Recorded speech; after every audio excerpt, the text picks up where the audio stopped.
Hi friends, నేను మీ సుమన్. అందరు ఎలా ఉన్నారు? నేనైతే చాలా బాగున్నాను. ఓకే, లాస్ట్ క్లాస్లో మనం డివిజన్ అల్గారిథం గురించి ఇంట్రడక్షన్ తెలుసుకున్నాం కదా. ఇప్పుడు దాని యొక్క ఎక్స్ప్లెనేషన్ ఒకసారి చూద్దాం. అంటే మనం 10వ తరగతి వాస్తవ సంఖ్యలో ఉన్నాము. డివిజన్ అల్గారిథం గురించి నేర్చుకుంటున్నాం. ఓకేనా? డివిజన్ అల్గారిథం, డివిజన్ అల్గారిథం దాన్నే తెలుగులో భాగహార విశేష నిధి అంటాము. భాగహార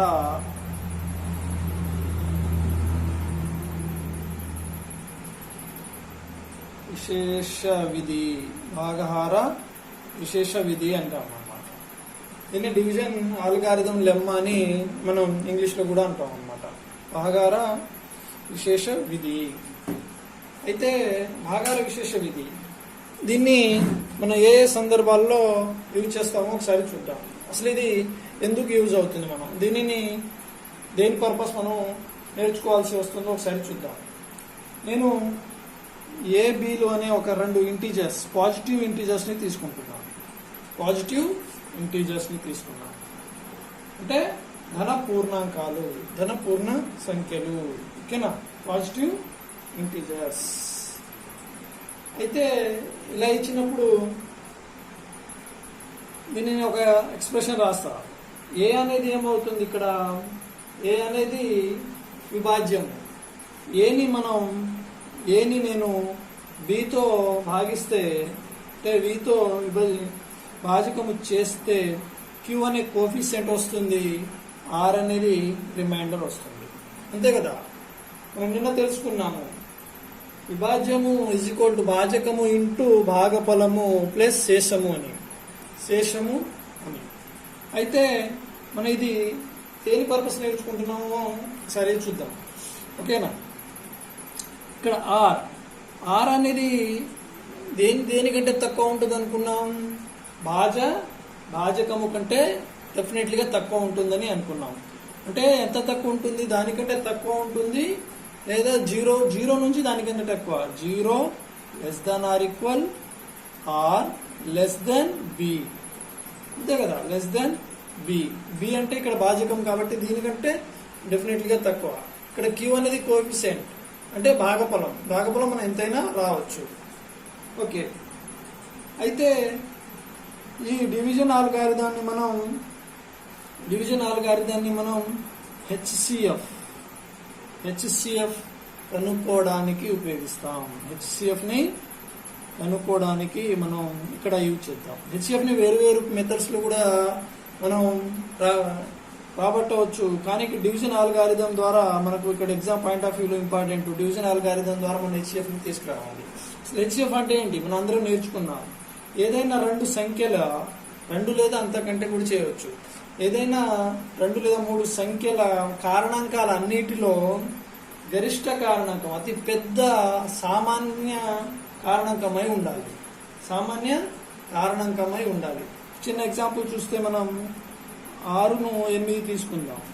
6 యొక్క కారణాంకాలు ఏమవుతుంది? 1, 2, 3, 6 అవుతుంది. ఓకేనా సార్? ఇక్కడ 8 యొక్క కారణాంకాలు 1, 2, 4, 8 అవుతుంది. ఇందులో కామన్ కారణాంకాలు ఏంటి? 1 ఉంది, 2 ఉంది, ఇంకా ఏం లేదు. ఈ రెండు ఇక్కడ 1, 2 గరిష్టంగా ఇది 2. కాబట్టి ఈ 6, 8 లెక్క గాసాబా ఏమవుతుందంటే 2 అవుతుంది. మనం గాసాబాని ఎలా సూచిస్తామంటే హెచ్సిఎఫ్ ఆఫ్ 6, 8 ఇలా రాస్తే దాని యొక్క మనం ఈ 2 సంఖ్యల యొక్క గాసాబా అంటే అనమాట అది 2 అవుతుంది. ఓకే కదా? ఇలా అయితే మనం ఇది నార్మల్గా ఇలా కారణాంకాల పద్ధతిలో ఇలా చేస్తాం. కానీ మనం భాగహార విశేష విధి ప్రకారం ఎలా చేస్తామో ఒకసారి చూద్దాం. ఇలా ఇదే ఈక్వేషన్, ఇదే form, a is equal to b q plus r ఇది ఉంది కదా. ఇక్కడ ఆర్ 0 వచ్చేంత వరకు చేస్తాం. ఇఫ్ ఇక్కడ ఆర్ అనేది 0 అయితే ఇక్కడ ఈక్వేషన్ ఏమవుతుంది? A b q, a is equal b into q. కాబట్టి ఇక్కడ ఈ బి అనేది వస్తుంది చూడండి, అదే హెచ్సిఎఫ్ అవుతుంది, అదే హెచ్సిఎఫ్ అవుతుంది. ఓకేనా? సరే సరే చూద్దాం. అంటే మనం ఇలా రాసేటప్పుడు ఇక్కడ గుర్తు పెట్టుకున్నాయి, అంటే ఈ ఫామ్లో వచ్చినప్పుడు బి అనేది హెచ్సిఎఫ్ అవుతుంది. అయితే నేను ఒక చిన్న యాక్టివిటీ ద్వారా ఇక్కడ చేస్తాను. నేను ఒక 60 సెంటీమీటర్ అండ్ 100 సెంటీమీటర్ గల రెండు ఒక అట్ట ముక్కలను తీసుకుంటున్నాను. ఇక్కడ అట్ట ముక్కలు కాకుండా నేను ఒకటి, అంటే మీకు అర్థమయ్యే విధంగా ఒకసారి చెప్తాను చూడండి. నేను ఇక్కడ 100 సెంటీమీటర్లను ఇందులో 10 సెంటీమీటర్ని 100 సెంటీమీటర్లుగా ట్రీట్ చేస్తున్నాను చూడండి. ఓకేనా? ఓకే, చూశారు కదా, ఇదొక 100 సెంటీమీటర్ స్క్వేర్. అయితే నాకు ఇక్కడ ఏం కావాలి, 100కి 60 సెంటీమీటర్స్కి 100 సెంటీమీటర్స్కి మనం కరెక్ట్గా ఎగ్జాక్ట్గా కొలవగలిగే ఒక కొలత కావాలి. అంటే ఏదైనా ఒక గరిష్టంగా ఒక కొలత తీసుకుంటే అది 60 సెంటీమీటర్ మీద ఫామ్ అవ్వాలి, at the same time 100 centimetre కూడా మనం ఫామ్ అవ్వాలి. అయితే ఇక్కడ 100 సెంటీమీటర్కి ఒక కొలత గీసినాం కదా, దీని మీద ఇందులో ఒక 60 సెంటీమీటర్ని ఒకటి తీసుకుందాం. 60 సెంటీమీటర్తో ఒకటి తీసుకుంటే ఇక్కడ ఎంత ఉంది, 60 సెంటీమీటర్, ఇక్కడ 60 సెంటీమీటర్, ఇక్కడ 100 సెంటీమీటర్ టోటల్, అందులో 60 సెంటీమీటర్ మిగిలింది. 60 సెంటీమీటర్ మనం డ్రా చేస్తే మిగిలింది ఎంత, మొత్తం స్క్వేర్ ఎంత ఉంది, 40 సెంటీమీటర్స్ మిగులుతుంది. మిగిలింది ఎంత అండి, 40 సెంటీమీటర్స్. ఇప్పుడు 60 సెంటీమీటర్లో 40 ఫామ్ అవుతుందా, అవుతుంది. చూడండి 40, ఇదంతా 40 సెంటీమీటర్, ఇదంతా 40, అంటే ఈ పార్ట్ 40 వస్తుంది, ఈ పార్ట్ 40 వస్తుంది. ఇక్కడ నుంచి ఇక్కడ పార్ట్ 60, ఇది మొత్తం 60, ఇక్కడ నుంచి ఇక్కడ పార్ట్ 60 వస్తుంది కదా. అయితే ఇక్కడ చూడాలి, మళ్ళీ ఇక్కడ 60లో 40 గీసేసినాం, ఇంకెంత ఉంటుంది, రిమైనింగ్ 20 ఉంటుంది కదా. రిమైనింగ్ ఎంత, 20 ఉంటుంది. ఇది 20 సెంటీమీటర్. ఓకేనా సార్? మిగిలింది ఎంత, 20, అంటే ఇక్కడ సరిపోయింది, 20 2 టైమ్స్ పోయింది కాబట్టి ఇంకేం మిగలలేదు. అంటే ఇక్కడ మనం అబ్జర్వ్ చేస్తే ఇది 20 ఎక్కడుంది, 100లోనే ఉంది, అట్ ద టైం 60లోనూ ఉంది, 40లో కూడా ఉంది. కానీ మనకు 100కి 60కి కావాలి. ఇలాంటి 60లో ఎన్ని 20s వస్తాయి, ఇక్కడ నుంచి ఇక్కడ ఒక 20, ఇక్కడ నుంచి ఒక 20, ఇక్కడ నుంచి ఒకటి, అంటే 3 20లుగా సరిపోతుంది. అదే 100కి ఇక్కడ 40 మిగిలింది, 40లో 2 20s వస్తాయి, ఇక్కడ 3 వచ్చింది, ఇక్కడ 5, అంటే 100కి 5 టైమ్స్ 20s అవుతాయి, 5 టైమ్ 20 అవుతుంది. 60లో 3 టైమ్ 20 అవుతుంది. ఓకేనా? అర్థమైందా? అంటే ఇక్కడ కామన్గా ఎంత తీసుకోవాలి మనం, దీని యొక్క హెచ్సిఎఫ్, దీనికి ఇప్పుడు ఏమని చెప్పవచ్చు మనం, హెచ్సిఎఫ్ ఆఫ్ 60, 100 ఎంత అని చెప్పొచ్చు, 20 అంటే వీటి సెంటీమీటర్లు అనుకుంటే ఇక్కడ 20 సెంటీమీటర్. ఓకేనా? అంటే నేను ఒక యాక్టివిటీ ద్వారా ఇలా చెప్పడం జరిగింది. దీన్నే మనం డివిజన్ ఆల్గారిథం ఎలా చెప్తానో, ఎలా ఎక్స్ప్లెయిన్ చేస్తానో సరే చూద్దాం. ఓకేనా? ఫస్ట్ ఏం తీసుకున్నాం మనం, 100 తీసుకున్నాం. 100 దేంతో మనం డివైడ్ చేస్తున్నాం, 60 తోటి. డివైడ్ టు 60, 100 60లో ఎన్ని టైమ్స్ పోతుంది, 1 టైం అని తీసుకున్నాం. ఎంత మిగిలింది అనుకున్నాం, 40 మిగిలింది. అంతేగా సార్, 40 మిగిలింది. ఇప్పుడు ఈ 60 ఇక్కడ వస్తుంది, ఈ 60 ఇక్కడ వస్తుంది, రిమైండర్ 40 ఉంది చూడు. ఇది 60ని 40 తోటి డివిజిబుల్ చేస్తున్నాం. ఎన్ని టైమ్స్ పోయింది, ఒక టైమే పోయింది. అంటే 140 జా 40, 60లో 40 పోతే ఎంత మిగిలింది, ఇక్కడ 20 మిగిలింది. ఇక్కడ చూడాలి. ఇప్పుడు ఈ 40ని ఇక్కడ తీసుకురావాలి, 40ని ఇక్కడ తీసుకొస్తే ఈ 20తో చేయాలి. 20 ఎన్ని టైమ్స్ పోతుంది, 2 టైమ్స్. మన దగ్గర డయాగ్రామ్లో గీసినప్పుడు కూడా 20 సెకండ్ టైం రిపీట్ అయింది కదా, 2 టైమ్స్. రిమైండర్ ఏంటిది, ఏం మిగలలేదు.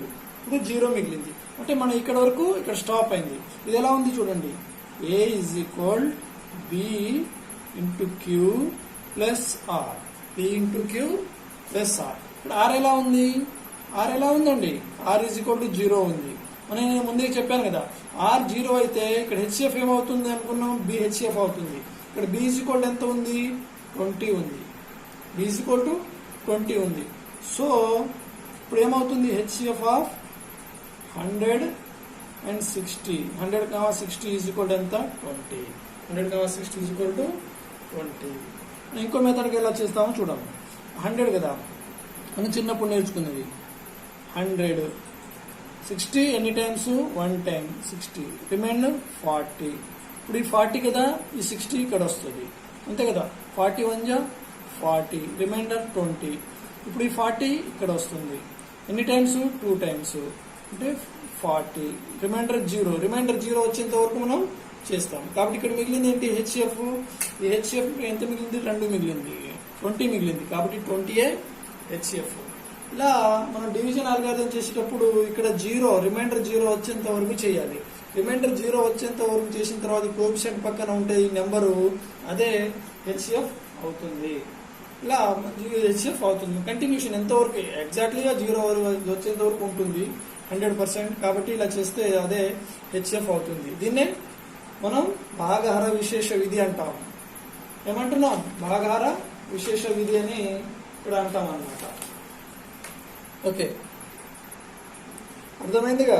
ఓకే, ఏదైనా 2 నెంబర్స్ హెచ్సిఎఫ్ చేసేటప్పుడు ఈ పద్ధతిలో మనం డైరెక్ట్ ఇలా రాకపోతే ఇలా వేసుకుంటే ఇదే స్టెప్స్ ని మనం రాద్దాం. ఇంకొక ఎగ్జాంపుల్ తీసుకుంటున్నా చూడండి. ఎగ్జాంపుల్ 300 మరియు 550 లెక్క హెచ్సిఎఫ్ అట. 550 ల హెచ్సిఎఫ్ ఎలా చేయాలి? దీన్ని యూక్లిడ్ భాగహార విశేష విధి, యూక్లిడ్ విశేష విధి అన్న భాగహార విశేష విధి అన్న డివిజన్ అల్గారిథం లెమ్మ అన్న అంతా ఒకటే అన్నమాట. ఇక్కడ ఇలా చేస్తున్నాం. దీన్ని మనం ఇలా ఈ స్టెప్లో రాసేదానికి ముందు ఇక్కడ మనం రఫ్లో ఇలా రాసుకుందాం. ఎంత 300 అంటే చిన్న నెంబర్తో పెద్ద నెంబర్ని మనం డివిజిబుల్ చేస్తాం. 300 ఎన్ని టైమ్స్ పోతుంది 1 టైం. 300 1 300 ఎంత మిగులుతుంది 0 5 2 250 మిగులుతుంది. ఇక్కడ 300 ఎన్ని టైమ్స్ 1 టైం 250, రిమైండర్ 50 వస్తుంది. ఇక్కడ 250 అంతే కదా. ఇక్కడ 250, ఇక్కడ 250 కదా. 250 అంటే 50 ఎన్ని టైమ్స్ 5 టైమ్స్ అంటే 250, రిమైండ్ 0. రిమైండర్ ఇక్కడ 0 వచ్చింది అంటే ఇక్కడ హెచ్సిఎఫ్ ఏమవుతుంది 50 అవుతుంది. ఓకే, ఇదే స్టెప్ని మనం ఇక్కడ రాద్దాం. ఫస్ట్ ఎంత 550 బాజికం కదా 550. దీన్ని ఇక్కడ దేంతో చేసినాం మనం 300తో చేసినాం. 300 ఎన్ని టైమ్స్ 1 టైం. రిమైండర్ ఎంత మిగిలింది రిమైండర్ 250. నెక్స్ట్ ఏం చేసినాం ఇక్కడ 300 దేంతో చేసినాం 250 తోటి. ఎన్ని టైమ్స్ పోయింది సార్ 1 టైం. రిమైండర్ ఎంత మిగిలింది రిమైండర్ ఇక్కడ 50 మిగిలింది. ఇప్పుడు 250 దేంతో డివైడ్ చేసినాం 50 తోటి చేసినాం. ఎన్ని టైమ్స్ పోయింది 5 టైమ్స్. రిమైండర్ ఎంత మిగిలింది 0, రిమైండర్ 0. ఇక్కడ అబ్జర్వ్ చేస్తే ఇక్కడ ఏ ఫామ్ లో ఉంది ఏ ఈజ్ ఈక్వల్ BQ ఫామ్ లో ఉంది ప్లస్ R. ఇక్కడ R అనేది 0కి ఈక్వల్ ఉంది. ఇప్పుడు హెచ్సిఎఫ్ ఎక్కడ ఇదే హెచ్సిఎఫ్ కదా, ఇది హెచ్సిఎఫ్. B ఈజ్ ఈక్వల్ ఎంత 50. సో ఇక్కడ హెచ్సిఎఫ్ ఆఫ్ 300, 550 ఏమవుతుంది సార్ 50 అవుతుంది. ఓకేనా, అర్థమవుతుంది కదా. Okay, thank you. నెక్స్ట్ ఇంకొక చిన్న ఎగ్జాంపుల్ చూస్తాం. ఇంకొక చిన్న ఉదాహరణ. ఇక్కడ ఉదాహరణ ఏంటంటే హెచ్సిఎఫ్ ఆఫ్ 1.2 మరియు 0.12 అట. 0.12 ల HCF using దేంది Euclid division lemma.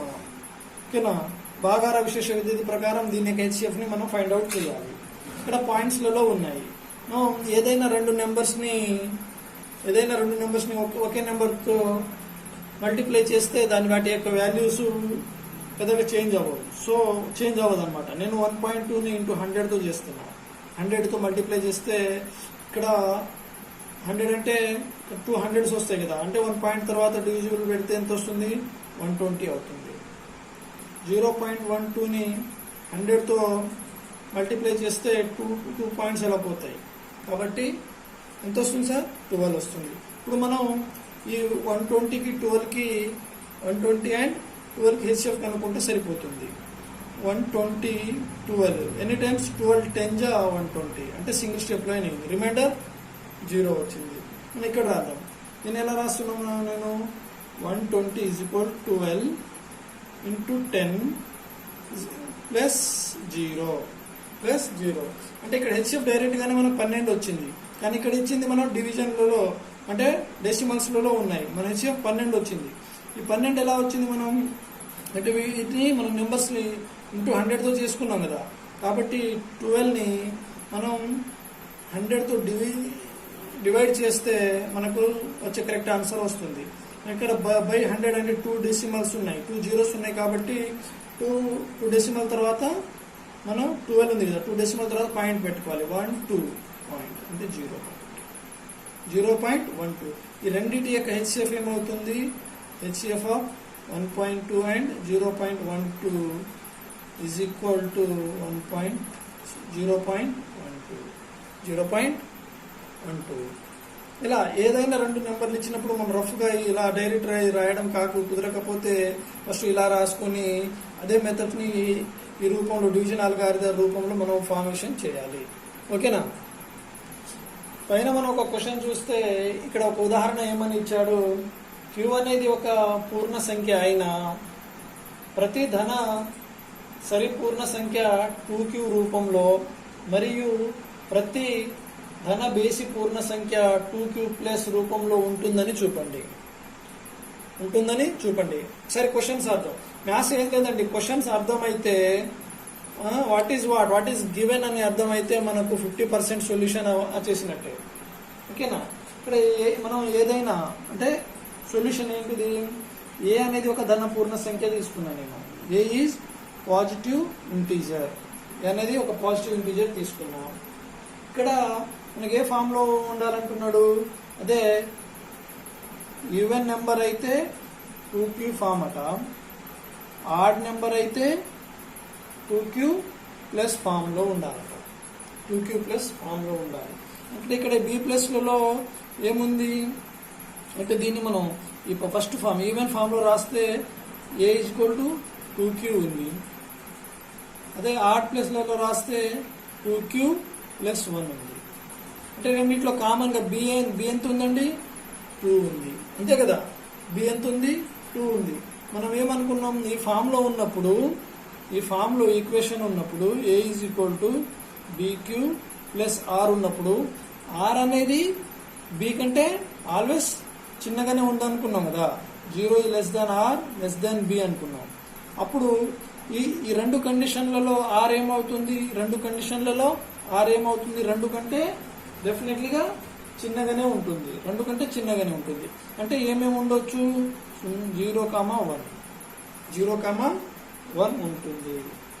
ఓకేనా? 0,1 అనేది ఇలా ఉంటుంది. ఓకేనా? ఇక్కడ చూస్తే ఇక్కడ 0,1 ఎలా వచ్చిందంటే ఇక్కడ 2 కంటే 1 ఉంది కాబట్టి దీన్ని ఏమని రాస్తాం? 0 r 2 కదా. కాబట్టి 2 కంటే తక్కువ కాబట్టి 0,1 అని రాసిన. ఇప్పుడు ఈ ఈక్వేషన్లో నేను ఈ ఈక్వేషన్ తీసుకుంటాను. ఈ ఈక్వేషన్లో ఇఫ్ R = 0 తీసుకుంటున్నాను.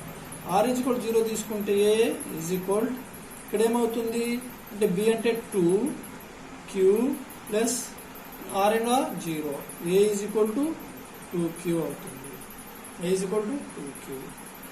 ఇఫ్ R = ఎంత? 1 తీసుకుంటున్నా. A B అంటే 2 Q కు Q ప్లస్ R = 1. అంతే కదా? ఈ ఫామ్ లో వచ్చిన అంటే మనం ఇక్కడ చూడాలి. ఇక్కడ 2Q ఈవెన్ అంటే 2Q అంటే 2 యొక్క గుణిజాలు అనమాట. Multiples of 2. కాబట్టి ఇది ఏమవుతుంది? ఈవెన్ నెంబర్ అవుతుంది.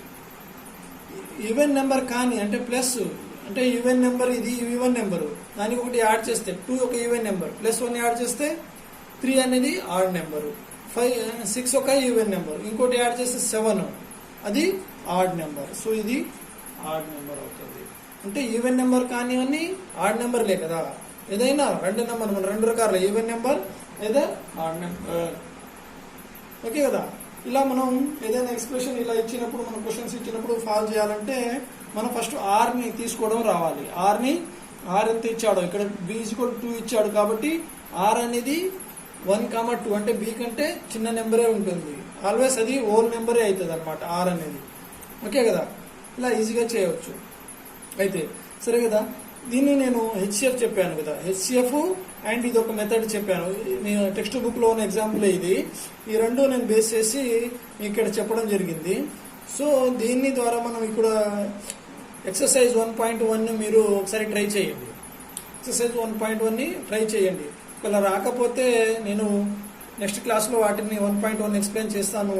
కాకపోతే ఇదే ఇప్పుడు చెప్పిన ఈ ఎగ్జాంపుల్ ఒకటి and HCF 2 numbers of HCF ఆ బేస్డ్ ఆన్ ఆ రెండు ప్రాబ్లమ్స్ మీదనే ఆ ఎక్సర్సైజ్ అంతా ఉంటుంది. ఒకసారి డెఫినెట్లీగా ట్రై చేయండి. 100 తప్పకుండా అది మీరు ఆ క్వశ్చన్స్ని సాల్వ్ చేయగలరు. ఎందుకంటే ఇది అర్థమైతే అవి ఈజీగా మీరు చేయగలరు. ఇలా రాకపోయినా పర్లేదు, నేను నెక్స్ట్ క్లాస్లో ఎక్స్ప్లెయిన్ చేస్తాను. Okay, thanks for watching. ఒకవేళ నా వీడియో మీకు నచ్చినట్టయితే షేర్ చేయండి, సబ్స్క్రైబ్ చేయండి. Thank you.